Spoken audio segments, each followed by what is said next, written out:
అనకాపల్లి జిల్లా అభివృద్ధికి అహర్నిశలు కృషి చేస్తున్నటువంటి dynamic politician Shri CM Ramesh గారి జన్మదిన వేడుకలు ఇటీవల అనకాపల్లి జిల్లా వ్యాప్తంగా అంగరంగ వైభవంగా జరిగాయి. అనకాపల్లి ఎంపీ గారి ఆఫీసులో ఆఫీస్ ఇన్ఛార్జ్ శ్రీ విజయబాబు గారి సారథ్యంలో నగర ప్రముఖుల సమక్షంలో భారీ కేకు కట్ చేసి ఆనందోత్సవాల మధ్యని సీఎం రమేష్ గారి పుట్టినరోజు వేడుకలు అత్యంత వైభవంగా నిర్వహించడం అభినందనీయం. అలాగే అనకాపల్లి జనసేన పార్టీ ఇన్ఛార్జ్ శ్రీ భీమశెట్టి రాంకీ గారు సీఎం రమేష్ గారి పుట్టినరోజు సందర్భంగా నూకాంబిక అమ్మవారి దేవస్థానంలో ప్రత్యేక పూజలు నిర్వహించడం కూటమి ఐక్యతకు నిదర్శనం. వారిని అభినందించక తప్పదు.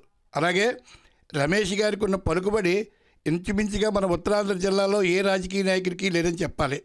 ప్రధానమంత్రి గారు మొదలుకొని సెంట్రల్ మినిస్టర్ వరకు, అలాగే మన ముఖ్యమంత్రి గారు పవన్ కళ్యాణ్ గారు, లోకేష్ గారితో పాటు అత్యంత సన్నిహితంగా ఉంటూ వివాదరహితుడిగా చెరగని చిరునవ్వుతో అందరినీ ఆప్యాయంగా పలకరిస్తూ అనునిత్యం అనకాపల్లి అభివృద్ధికి అహర్నిశలు కృషి చేస్తుండడం వీరి ప్రత్యేకత.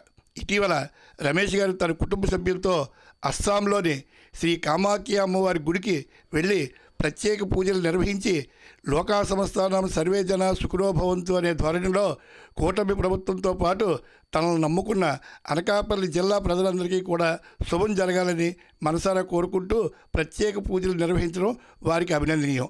రమేష్ గారు, మీరు నుండి నూరేళ్లకు పైగా జీవించి అనకాపల్లి జిల్లా అభివృద్ధికి అహర్నిశలు కృషి చేసి ఇంతకంటే మంచి రెట్లు మంచి పేరు ప్రఖ్యాతులు తెచ్చుకోవాల్సిందిగా నా మనవి.